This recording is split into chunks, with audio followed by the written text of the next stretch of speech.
Hi, everybody. My name is Khalil. I'd like to share a few ideas with you. I happen to be the director of Faith Matters Islamic Center, located in the Temple Hills area in Maryland. If I had to title this talk, I would say the title should be Responsibility in Islamic Perspective. When one starts any venture, he or she should start with the goal in mind. What is the end goal? With this understanding, we can prioritize our responsibilities. My talk will focus on three areas: responsibilities to God, responsibility to Allah, responsibility to oneself, and responsibility to the community, the Ummah. Responsibility in Arabic is wajib. It means the religious duty, something that Muslims must do. Responsibility to Allah. The first responsibility is to recognize, to bear witness, there is no deity worthy of worship but the one God. In the Quran, it states, "Say, He is God, the one and only, God, the eternal, the absolute.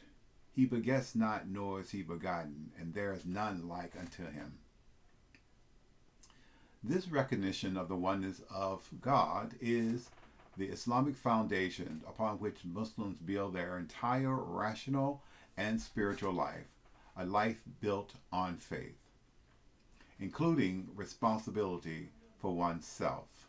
The Muslim's commitment to self-improvement is to be of service to Allah. This is the highest service for believers.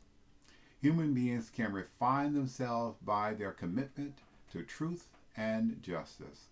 This is a lifetime evolutionary process, and these principles are applied in every area of human life.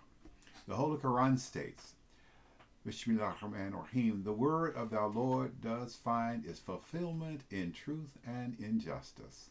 None can change his words, for he is the one who hears and knows all." One's commitment to self-refinement has to be established on these principles, truth and justice.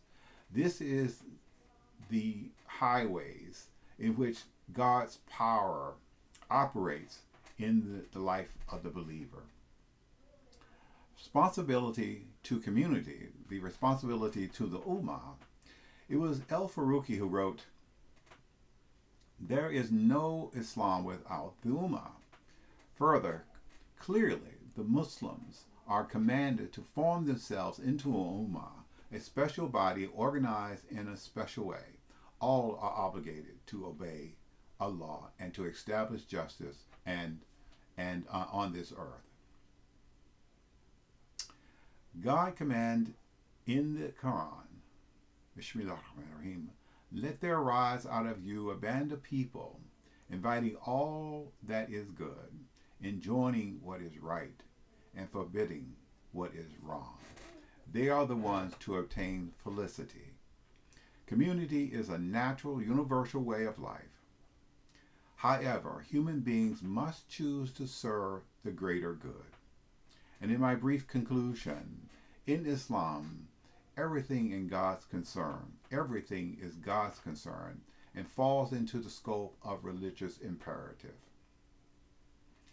He commanded us to cooperate with one another for the purpose of achieving higher moral virtue and piety.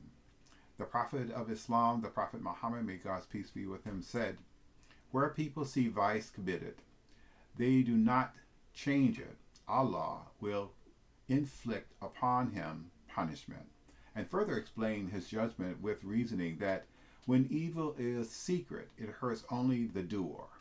When it is public and not prohibited, it hurts everybody. Our responsibility to Allah's principles, truth, justice, freedom, and equality will lift up humanity. We should choose to live by them, inviting all to that which is good, enjoining what is right, and forbidding what is wrong. Peace to everyone. I hope that you read your Quran today. I am. It's very, very exciting.